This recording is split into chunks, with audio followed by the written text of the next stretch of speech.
Sekali lagi, Alhamdulillah, tajuk perbincangan kita ialah Rusia, Ukraine dan umat Islam. Marilah kita lihat sejarah dan konteks dan juga suasana semasa. A'udzubillahi minasyaitonir rajim. Wa iz qala rabbuka lil malaikati inni ja'ilun fil ardi khalifah.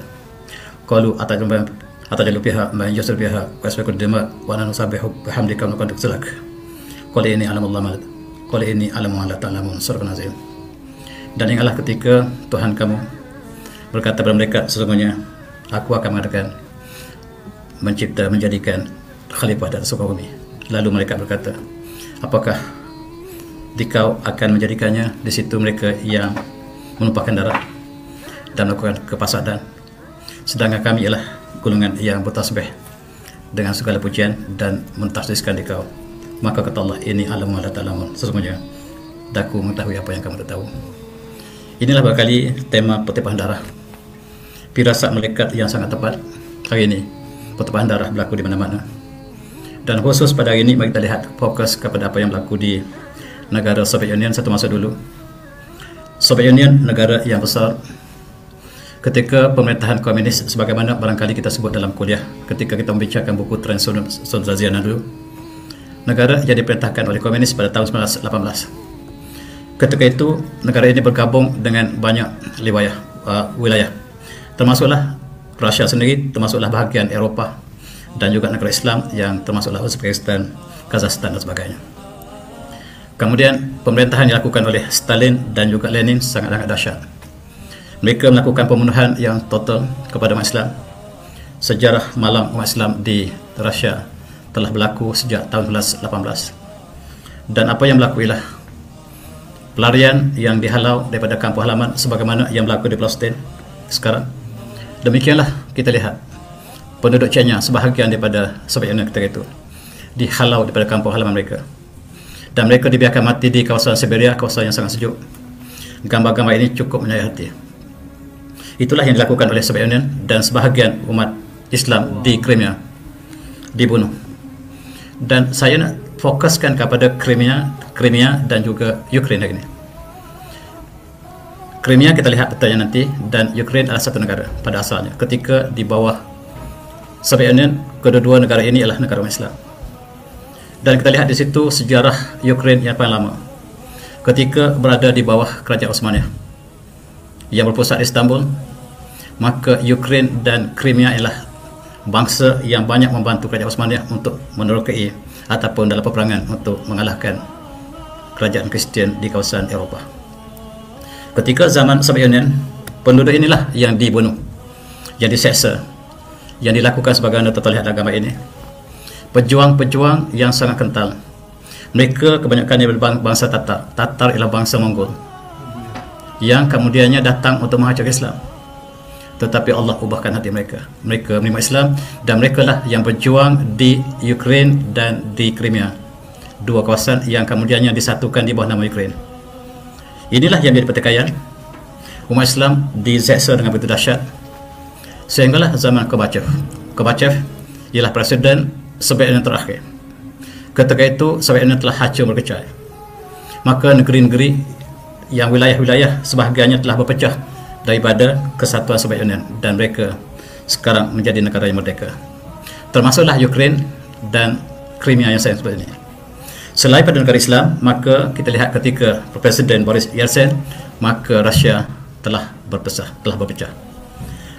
kepada 15 wilayah.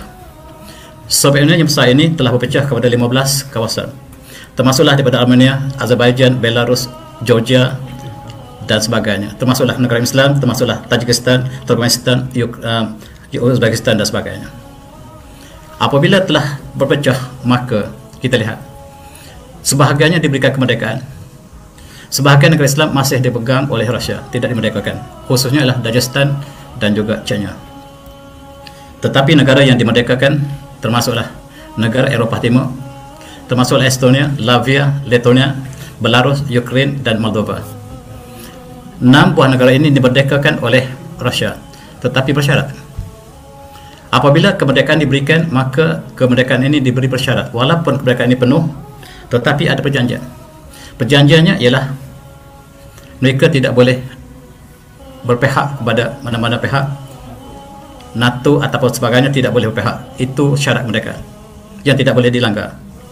Dan selepas kejatuhan Soviet Union, maka Rusia yang awalnya juga menzalimi umat Islam tetapi mengambil pendekatan yang lunak. Mereka perlukan sokongan umat Islam untuk menentang musuhnya yang lebih besar. Maka Presiden Putin membuatkan satu dasar yang lunak kepada Islam, dan penduduk Chechnya yang selama ini dizalimi telah diberikan hak. Masjid-masjid mereka dibina kembali, sekolah-sekolah dibina kembali, wanita diberikan hak untuk menutup aurat dan sekolah dan sebagainya. Di sinilah kita lihat permulaan pada dasar Putin untuk berbaik dengan Islam, sebab musuh yang dihadapinya lebih besar, Amerika, NATO. Jadi dia mengambil kesempatan, mengambil pendekatan untuk berbaik dengan negara Islam, khususnya Iran, Turki dan lain-lain. Dan di sinilah kita lihat umat Islam dapat bernafas. Dalam masa inilah Islam dapat berkembang di Rusia ataupun di Rusia ketika itu. Bahkan di Chechnya pernah mengadakan satu persidangan ulama. Persidangan ulama ini diadakan di Rusia, bukan di Timur Tengah. Menunjukkan apa yang disebutkan di sini ialah dasar Putin yang memberikan ruang pada Islam berkembang ini diambil secara khusus oleh umat Islam untuk berkembang di Rusia. Dan sekarang ketika ini umat Islam sedang berkembang luas di Rusia. Inilah di antara gambar-gambar menunjukkan dasar Putin untuk berbaik dengan negara Islam, khususnya dengan Iran dan juga dengan negara Turki. Putin secara khusus mengunjungi negara besar ini untuk mengadakan hubungan secara diplomatik, yang selama ini mereka tidak adakan dasar ini. Bahkan mereka bertemu dengan negara Islam ini ialah kerana musuh mereka. Musuh mereka yang besar ialah Amerika dan NATO. NATO adalah kesatuan negara tentera Atlantik Utara, dan ini sedang masuk ke negara yang dimerdekakan oleh Soviet Union, khususnya lah Ukraine. Dan apa yang berlaku di sini ialah perjanjian asalnya ialah negara yang dimerdekakan ini tidak boleh berpihak kepada Barat. Tapi sekarang Ukraine sudah dimerdekakan. Dia telah merasakan negaranya bebas daripada Rusia. Dan di situ adalah pertemuan di antara yang berpihak kepada Barat dan yang masih berpihak kepada Rusia. Maka konflik yang berlaku di sini ialah disebabkan itu. Yang satu lagi ialah negara Crimea. Dan Crimea ini ialah kawasan yang paling strategik. Dia sama seperti negara kita. Dia berada semenanjung di Laut Hitam. Dia asalnya ketika Soviet Union dia berada di bawah Ukraine. Apabila Ukraine dimerdekakan, dia turut merdeka. Tetapi kemudiannya apabila krisis berlaku di sini, Rusia mengambil Crimea. Mengambil Crimea kembali yang asalnya di bawah Rusia. Kemudian Rusia ambil kembali. Sedangkan Amerika ingin menjadikan Ukraine sebagai negara Yahudi kedua. Mereka sedang merancang untuk jadikan Ukraine sebagai negara Yahudi kedua. Itu sebab apabila serangan Rusia ke atas Ukraine, maka seluruh negara Yahudi di bawah pengaruh Amerika bersatu. Berbeza dengan apabila mereka Yahudi menyerang Palestin. Dan apakah sikap mereka berbeza sama sekali. Dan mengikut risikan Rusia, Amerika akan mengambil Crimea. Mereka tidak sahkan bahawa Crimea adalah sebahagian pada negara Rusia, sedangkan Rusia telah isytiharkan bahawa Crimea adalah negara yang berdaulat di bawah Rusia. Amerika ingin mengambil Crimea melalui Ukraine. Dan itulah sebenarnya niat New World Order, untuk menjadikan Ukraine sebagai negara Yahudi kedua. Benar apa yang berlaku sekarang. Sebaik saja Putin masuk dan menyerang Ukraine, maka yang keluar daripada Ukraine adalah orang Yahudi dan segera dibawa ke Israel. Maksudnya hubungan di antara ini terselah sekarang. Lebih lagi pada menterinya lah Yahudi, presidennya Yahudi. Dan inilah di antara konflik yang berlaku ialah Ukraine yang harus berkecuali telah berpihak kepada kesatuan Eropah. Lebih malang NATO ingin jadikan dia sebagai ahli NATO. Sedangkan walaupun Turki sudah diambil sebagai ahli NATO, tetapi dari segi kesatuan Eropah, Turki masih dipertikaikan. Tetapi Ukraine di-offer untuk dijadikan kesatuan Eropah, tujuanlah untuk dijadikan sebagai tapak negara Yahudi baru. Tuan-tuan, kita lihat dalam perjanjian tahun 1994, sebaik saja Soviet Union memberikan kemerdekaan kepada Ukraine, termasuklah Crimea, maka ada syarat-syaratnya bahawa tidak boleh berpihak pada mana pihak. Tetapi ini tidak dipatuhi oleh Crimea. Apabila sebaik saja mereka menjadi negara yang merdeka, maka mereka tidak patuh dengan perjanjian asal yang diberikan oleh Soviet Union. Dan kita lihat di Ukraine, oleh kerana negeri baru ini yang tidak sebagaimana yang dirancang oleh Rusia asal kemerdekaan, maka sebahagian mereka menentang, rakyat mereka menentang kerajaan Ukraine sendiri. Dan mereka ini yang berada di kawasan timur, yang disebut sebagai kawasan yang konflik sekarang ialah Luhansk dan juga Donetsk. Inilah kemudiannya Rusia memberi kemerdekaan minggu lepas. Diberi kemerdekaan yang asalnya di Ukraine. Tujuannya ialah dia dapat masuk di sini dan melindungi dan untuk menceroboh, bukan menceroboh, tapi untuk pertahankan dirinya sekiranya NATO yang sudah bersedia di Poland. Rupa-rupanya mereka sudah bersedia di Poland, benar sebagaimana yang dijangka oleh Rusia. Tetapi negara kita, berita kita daripada CNN yang sangat bias, sangat-sangat bias. Kita tidak melihat bagaimanakah NATO, Amerika melalui NATO ingin mengambil Crimea. Tidak disebutkan, tidak pernah disebutkan dalam berita negara kita. Sedangkan punca sebenar yang dipertahankan oleh Rusia ialah sebab Crimea yang sudah berada dalam kawasan Rusia akan diambil oleh NATO, diberikan kepada Amerika untuk dijadikan negara Yahudi kedua. Itu yang berlaku. Dan kita lihat sejarah Crimea, sejarah Ukraine. Dia asalnya negara Islam ketika di bawah kerajaan Osmania. Dan apabila Rusia mengalahkan kita, ketika Rusia bernama Rusia, bukan Soviet Union, sebelum Soviet Union mengalahkan umat Islam di situ, maka kita lihat penzaliman dilakukan oleh Rusia ke atas umat Islam di Ukraine dan Crimea. Crimea ini negara Islam dan dia duduk di Laut Hitam. Kemudian apabila berlaku, maka Islam sekarang sudah menjadi majoriti, asalnya majoriti. Sekarang dikatakan dalam statistik yang terakhir ini 0.9% penduduk Islam di Ukraine, sedangkan dialah negara Islam dalam kodenya ke-15. Ketika di bawah Osmania, dan kawasan Osmania ini termasuklah kawasan-kawasan Balkan, kawasan-kawasan yang berada di kawasan Mediterranean.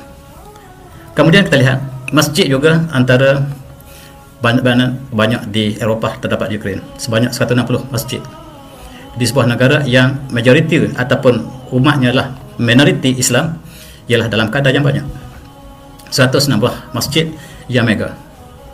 Dan ini menggambarkan bahawa kesan-kesan sejarah tamadun Islam Osmania masih kita dapat saksikan, walaupun masjid ini ketika zaman Soviet telah diruntuhkan dan dibina kembali. Ada yang dibina dalam masa yang sangat lewat pada tahun 2000 ataupun 2006, tetapi dibina di atas tapak yang sama. Inilah latar belakang umat Islam di Ukraine dan juga di Crimea. Dan inilah tiba-tiba hasrat Yahudi telah tercapai apabila kawan ini, nama Zelensky ini, telah dipilih menjadi presiden. Cuba tuan-tuan bayangkan pilihan raya di Ukraine antara orang asal Ukraine dan orang Yahudi, hidup bersama dengan orang Tatar dan sebagainya. Apabila pilihan raya dilakukan untuk memilih presiden, yang menang adalah presiden Yahudi. Maksudnya walaupun penduduk Yahudi ini sedikit, yang diberitahu bahawa bilangannya tidaklah majoriti, tetapi mereka dapat mempengaruhi supaya memilih Yahudi ini sebagai presiden mereka. Apabila presiden ini mereka telah dilantik dalam beberapa tahun lepas, mula-mula sekali dia ingin masukkan Ukraine ke dalam Eropah, ke seluruh Eropah yang telah dilarang oleh Yahudi, oleh Rusia, yang memberikan kemerdekaan dulu, jangan masuk campur dengan Eropah. Tiba-tiba dia dijadikan landasan oleh New World Order untuk dijadikan tapak kepada Yahudi baru. Lalu NATO masuk bagi pihak New World Order. Di belakangnya lah Amerika bersama NATO, di belakangnya Yahudi, disambut oleh presiden baru. Dan cukup menarik, Perdana Menteri juga Yahudi, dan presiden ini sangat-sangat komited dengan Yahudi. Rupa-rupanya Ukraine dengan Israel ada hubungan keluarga, dari segi keluarga yang mereka bawa orang Ukraine ke Israel ketika awal tahun 48, dan keluarga mereka masih bersambung. Dan presiden ini yang sangat-sangat taat kepada Judaism ataupun kepada Zionism, dan dia sekarang merupakan satu aset besar, sebab satu-satunya yang jelas presiden dan Perdana Menteri yang dua-duanya Yahudi ialah Ukraine. Barangkali tidak ada yang dua, walaupun tidak jelas, tetapi yang jelas ialah di Ukraine. Inilah Perdana Menterinya. Perdana Menteri juga ialah Yahudi, presidennya adalah Yahudi, maka dua-dua ini senang dimainkan oleh NATO dan juga oleh Amerika. Dan apabila kita lihat kapal terbang kita jatuh, jangan lupa MH17 kita jatuh, maka jatuh di kawasan yang dikuasai oleh Rusia, kawasan Ukraine yang dikuasai oleh Rusia. Jatuh di situ, yang lakukan siapa? Segera Amerika mengatakan dilakukan oleh Rusia. Rusia tembak Malaysia kita. Apa guna? Apa sebab? Dan yang sebenarnya disebut oleh tentera Rusia yang menembak kapal terbang Malaysia ialah Yahudi Ukraine. Post stop.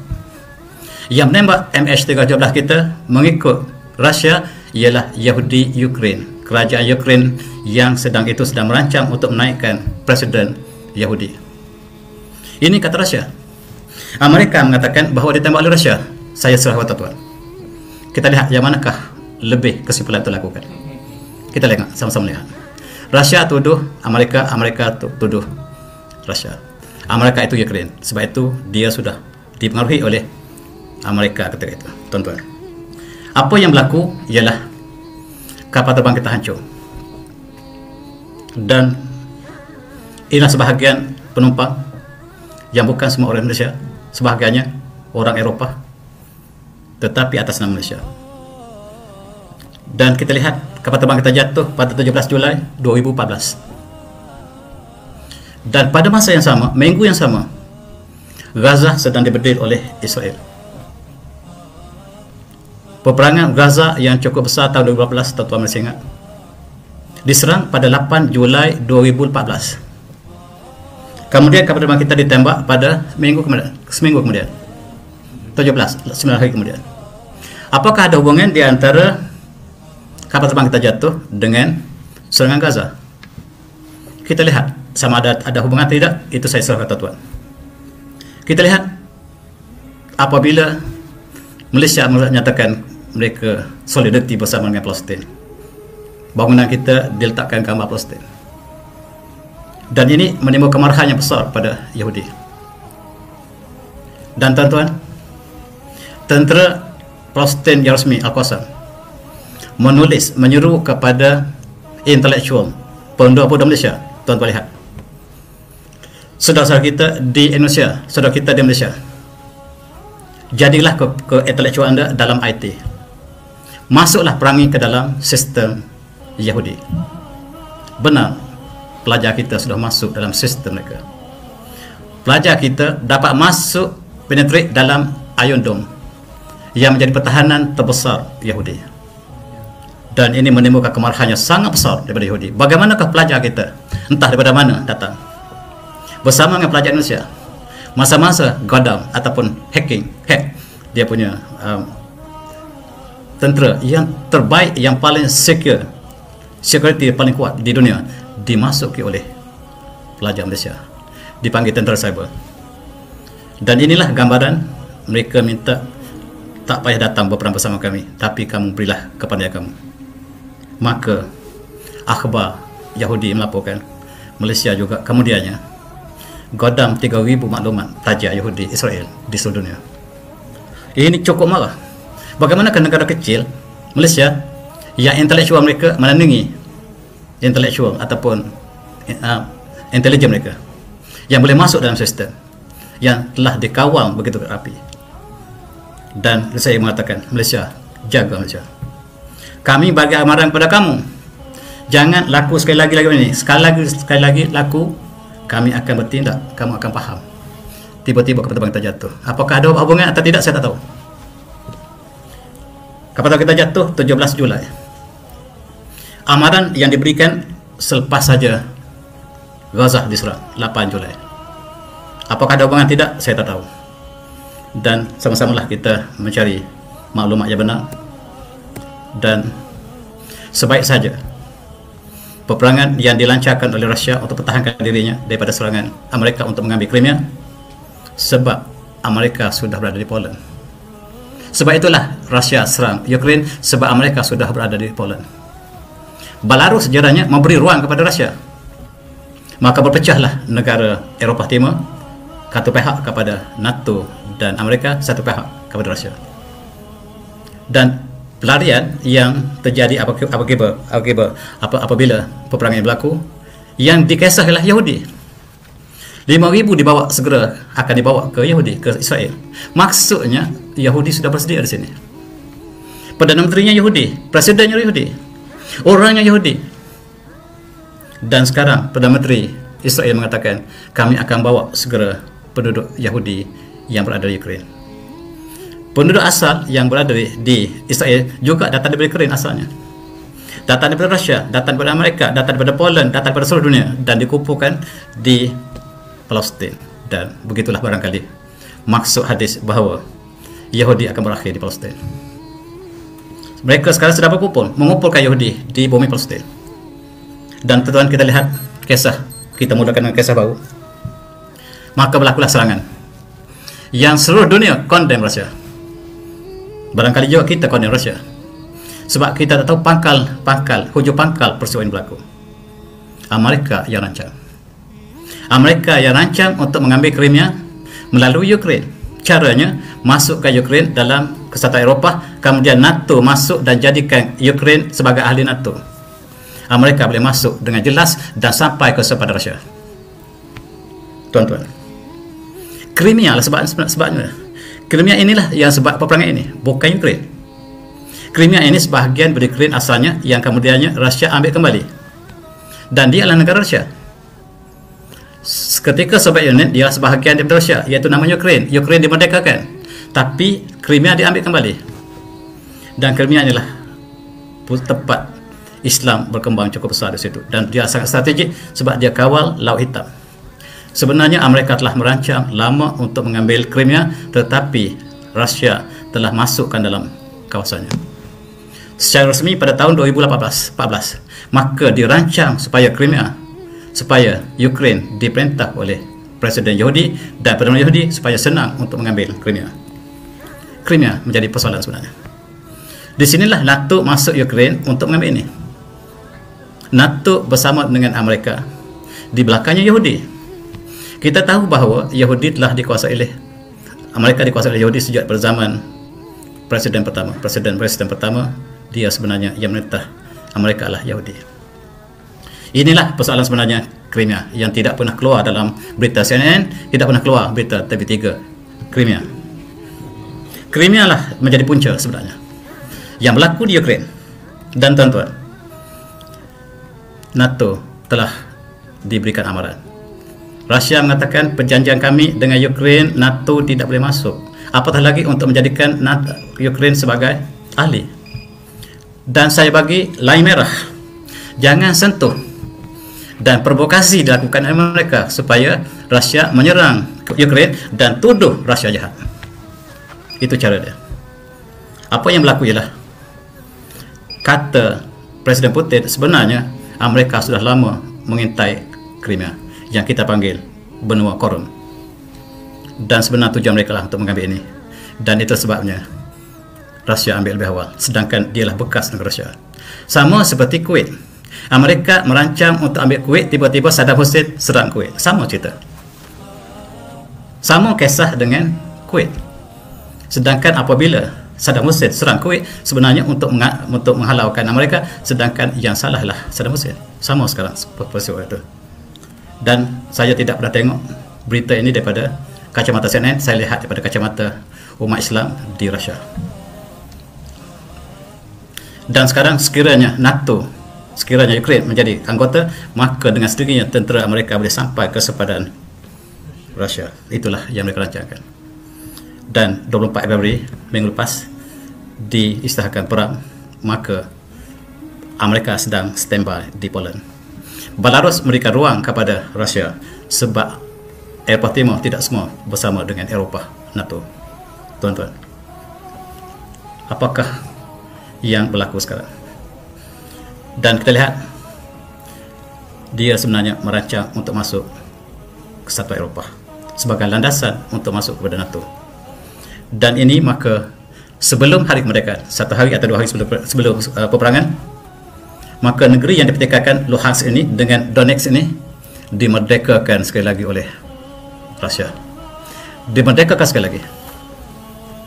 dimerdekakan Ukraine satu masa dulu dan dimerdekakan sekali lagi sebab dia di bawah pengaruh Rusia. Dan dengan kemerdekaan ini maka Rusia dapat masuk dan jadikan dia sebagai pertahanan. Maka perancangan Amerika tergandala sebab dia nak masuk ke sini. Sedangkan sekarang sudah dikuasai oleh Rusia. Tuan-tuan, Belarus memberikan ruangan dan sekarang sudah 15 perancis yang dibuat oleh Rusia. Ini semalam saya tahu apakah yang berlaku hari ini. Dan peperangan terus berlaku sekarang. Rusia dikondem di bahasa bersatu. 140 buah negara kondem Rusia sebab menceroboh Ukraine. Ukraine ialah bekas negara Soviet Union. Dan di manakah kita? Mereka dari segi ekonomi membicarakan bagaimanakah pengaruh ekonomi. Sebab antaranya gas yang melalui pipe Nord Stream 2 ini sangat penting pada Eropah. Sekiranya Rusia melalui Jerman ini putuskan, maka krisis tenaga akan sangat tenat di Eropah. Apakah Rusia akan memutuskan atau tidak? Wallahu a'lam. Yang satu lagi ialah makanan, gandum. 1/4 gandum dunia datang daripada Ukraine dan Rusia. Rusia dan Ukraine ialah penyumbang gandum termasuklah yang kita guna di Malaysia. Dan sekiranya peperangan berlaku di sini, maka dijangkakan bahawa krisis makanan akan berlaku sebab kita makan nasi tetapi krisis ini akan terus berlaku di seluruh dunia. Dan kita lihat Amerika sedang menunggu di Poland. Maksudnya ketika Rusia serang, Amerika sudah berada di situ. Dan tidak di-highlightkan Amerika sudah masuk di situ, tidak di-highlightkan. Yang di-highlightkan ialah pencerobohan Rusia ke atas Ukraine. Dan segera Israel menolong Ukraine sebagaimana yang kita jangka selama ini. Sebagaimana kita jangka selama ini, begitulah yang terjadi.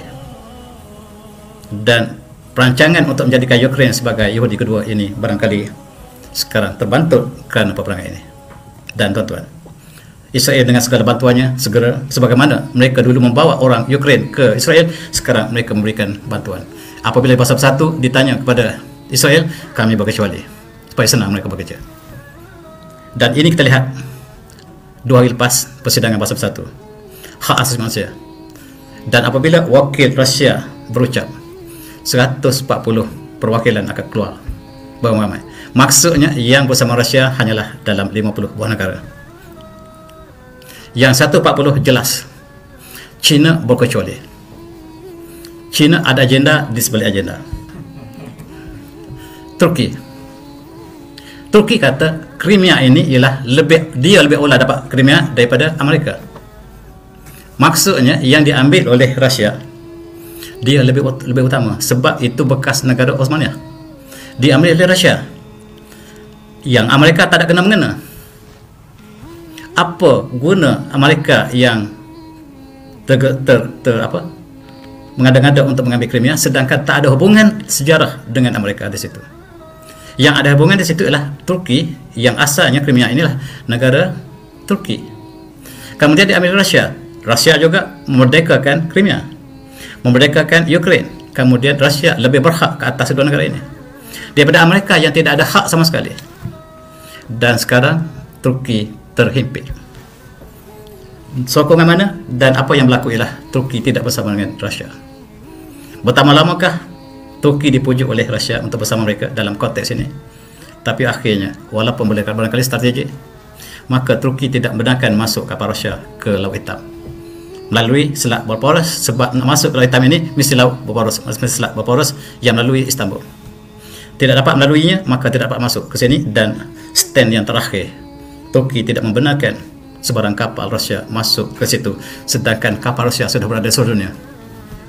Tuan-tuan, yang sebenarnya lah Crimea.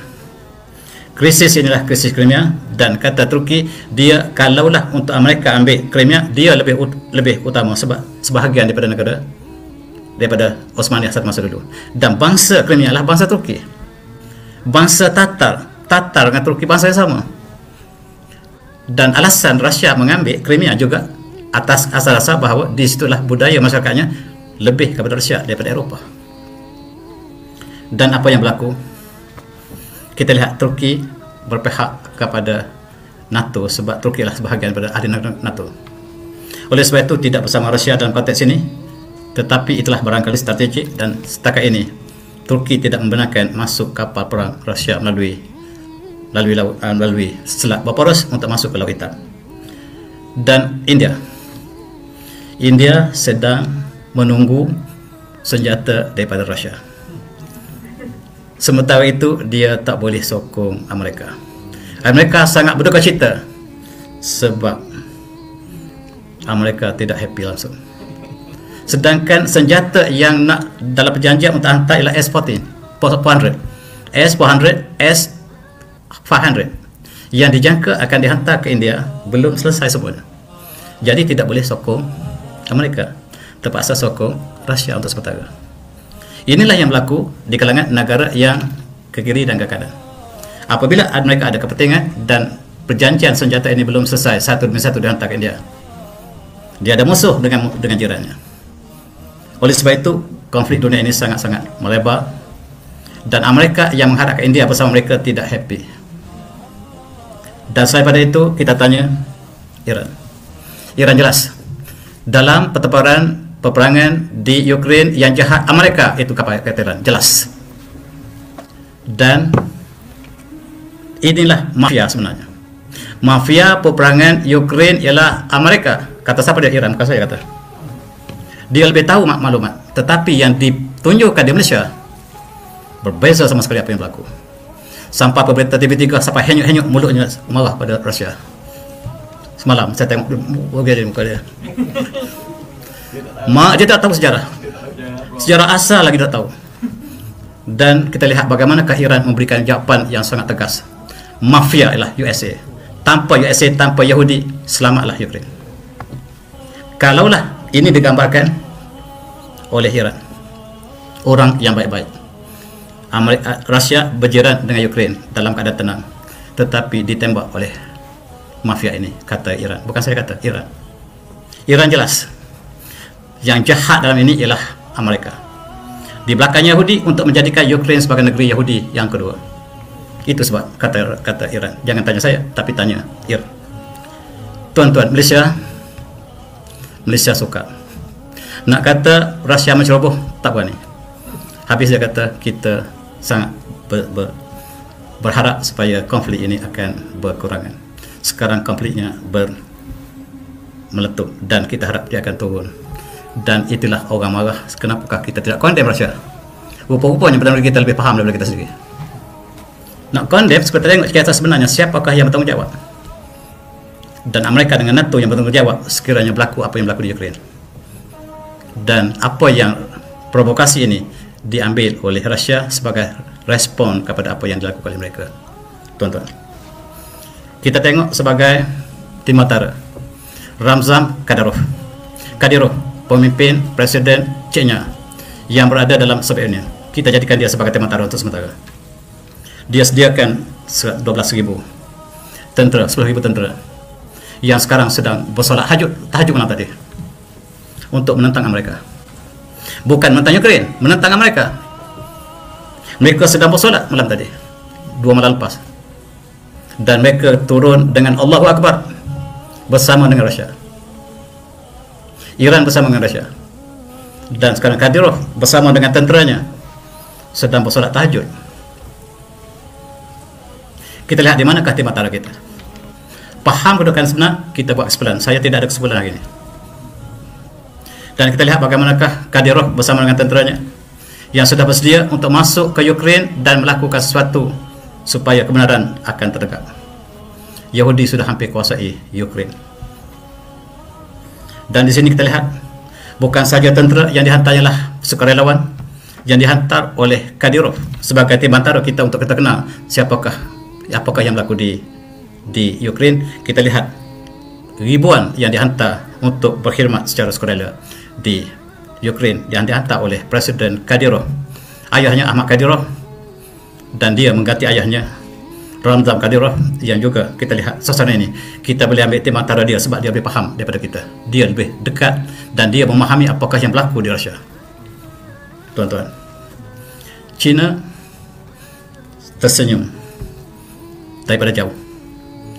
Semalam dia berkecuali, dan Apakah yang berlaku? Mereka kata, kenapakah China tidak condemn Rusia? Sedangkan ini gambarnya, yang mencetuskan peperangan di Crimea, di Ukraine ialah Amerika. Gambar ini menggambarkan bahawa yang mencetuskan peperangan bukan Rusia. Rusia hanya bertindak, pertahankan haknya, dan Amerika yang curahkan petrol di Ukraine. Ini Ukraine. Dan China berkecuali semalam. Wakilnya di bangsa bersatu berkecuali.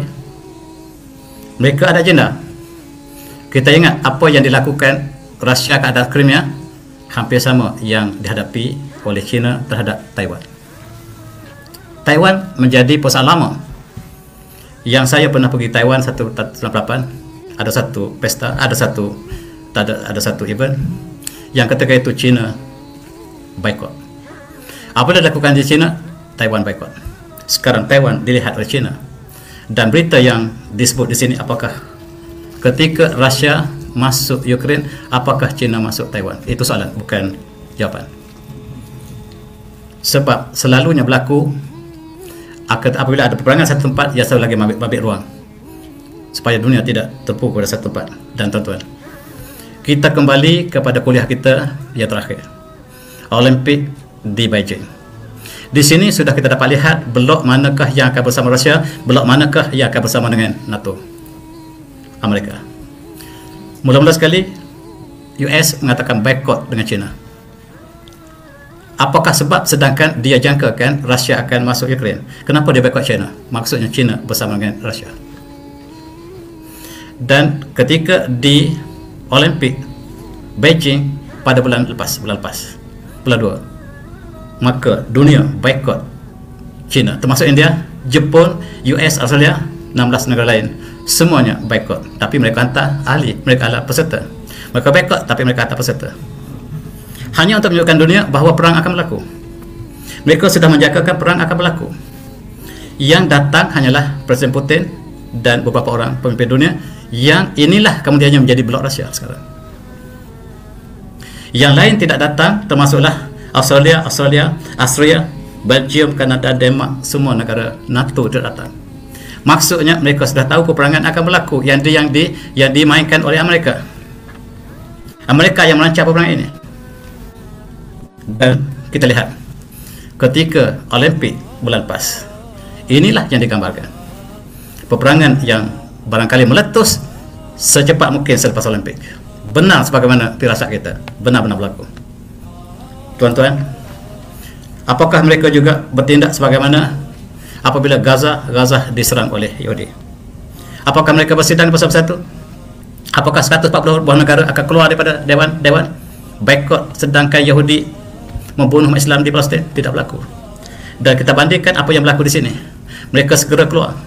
Mereka keluar daripada dewan, dan kita lihat double standard yang sangat jelas yang dilakukan oleh mereka apabila umat Islam dibedil, bersidang di bangsa bersatu, condemn Yahudi, dan selesai. Itulah yang dilakukan ketika umat Islam dibom. Ketika umat Yahudi dibom di Ukraine, seluruh dunia bersatu, termasuk Malaysia. Semua saluran TV kita bersama dengan Amerika, NATO, yang menjadi punca konflik ini, kata Iran, bukan saya. Tuan-tuan, sekarang masanya untuk pertunjukan senjata canggih mereka. Rusia tak ada peluang untuk tunjukkan senjata canggih. Dia buat senjata berbagai saja, tapi tak dapat ditunjukkan. F-22 Amerika, Su-57. Kita tengok siapakah. Inilah sebenarnya yang berlaku. Crimea, negara umat Islam ini akan hancur. Sebab Amerika bukan aim Ukraine tetapi aim Crimea. Lepas ini cuba fokus pada Crimea, menjadi punca sebenarnya peperangan ini. Sedangkan Crimea tak pernah disebut sampai hari ini dalam semua media massa. Saya tak pernah tengok media massa yang dikeluarkan oleh CNN. Saya lihat daripada berita yang dikeluarkan oleh umat Islam, sama ada di Timur Tengah ataupun di Rusia. Dan kita lihat permainan pergerakan Su-57 lawan dengan Typhoon yang dibina oleh di Eropah, NATO. Dan ini sebenarnya yang akan memamerkan senjata canggih mereka masing-masing. Apakah ini membawa peperangan ketiga? Sekiranya China terlibat dengan Taiwan, maka dijangkakan perkara yang besar berlaku. Asia Tenggara tidak selamat sama sekali. Taiwan ialah yang telah berpisah daripada China sejak tahun 1949. China tidak pernah berpuas hati, dan mereka jangkakan apakah yang dilakukan oleh Rusia, apakah dilakukan oleh Taiwan, wallahu a'lam, dan kita berdoa supaya tidak berlaku. Di situ ada orang Melayu ramai. Bangsa Melayu bertumpu di Taiwan. Satu bangsa yang sejak daripada moyang kita, satu kumpulan di Taiwan lah orang Melayu sebelum didatangi oleh orang Cina. Kalau tuan-tuan pergi ke Taiwan, ada satu kawasan orang Melayu yang menerima Taiwan, kumpulan yang sangat special. Mereka sangat cantik orangnya. Kalau kita masuk naik kapal terbang Taiwan, yang jadi pramugari itu kebanyakan orang Melayu. Melayu yang tinggal di Taiwan. Satu bangsa. Hidup mereka mancung. Ini asli Melayu asli yang sebelum sampai ke negara kita. Dan Taiwan lah satu budaya yang berbagai, mengalami sejarah yang panjang. Dan begitu juga dengan pertahanan Patriot, apakah S-400, dan adalah mempamerkan sebab Rusia kalau tidak ada tempat peperangan, di manakah mereka nak try. Dan lebih menakutlah nuklear. Yang lebih menakutlah peperangan nuklear. Sebab sekiranya Amerika bertindak yang sekarang berada di Poland, maka Rusia telah memberi amaran apakah senjata nuklear tidak dapat digunakan, sedangkan mereka ada koleksi senjata nuklear yang terbesar dunia. Dan kita lihat koleksi mereka. Dan negara Arab mengatakan apakah ini Bawadir Harb Salithah, apakah ini peperangan dunia ketiga. Inilah yang disebut oleh penganalisis di negara Arab yang saya banyak petik daripada negara Arab. Saya sangat tak percaya kepada CNN. Saya tak percaya. Oleh sebab itu saya mencelih masuk celah-celah berita umat Islam di Rusia sendiri, umat Islam di Ukraine, umat Islam di Timur Tengah. Barangkali ini lebih hapat dengan kita. Dan apakah yang kita takut? Dunia akan berpecah dua. Satu yang dipimpin oleh Yahudi, Amerika, NATO, yang bertempur dengan Rusia dengan negara Islam. Satu pihak. Satu pihak yang berwarna biru ialah NATO, Amerika, Yahudi. Satu lagi Rusia dengan segala umat Islamnya. Walaupun kebanyakan negara Arab bersama dengan mereka, tapi hari ini mereka berkecuali. Arab Saudi berkecuali hari ini. Pelik sungguh. Yang sama ini bersama dengan Amerika. Sebab cerita di sebalik cerita belum selesai lagi. Peperangan baru seminggu dan saya juga tidak ada kesimpulan lagi. Dan hari ini tidak ada sebagai kesimpulan. Saya sebutkan inilah sebagai satu pendedahan dan masing-masing mengkaji dan buat kesimpulan. Dan jangan lupa umat Islam kita yang sedang berkembang di Rusia. Kita lihat senjata nuklear yang ada dunia. Rusia paling banyak 6,000 lebih. Amerika ada 5,000 lebih. China hanya ada 350. Perancis, Britain, Pakistan ada 165. India ada 156. Dan sekiranya ini dikembangkan semua, apakah kita masih selamat atas muka bumi ini? Apakah bumi ini dapat kita wariskan kepada yang akan datang? Ataupun kita lihat teknologi akan berakhir. Sebab apabila nuklear digunakan, dijangkakan teknologi akan berakhir dan kita akan kembali kepada perang konvensional. Dalam satu hadis yang diriwayatkan oleh Imam Bukhari, Imam Muslim, yang saya terpetik di sini, peperangan terakhir berlaku di Syam, di Syria sekarang. Dan Rasulullah pinpoint tempat itu bernama Dabik. Peperangan ini menggunakan pedang. Pedang disangkut pada pohon zaitun yang disebut oleh Rasulullah. Walaku suyufakum bizaitun, digantung pedang-pedang mereka di pohon zaitun. Apakah maksudnya? Simbolik ataupun benar-benar pedang yang kembali pada zaman asal kita?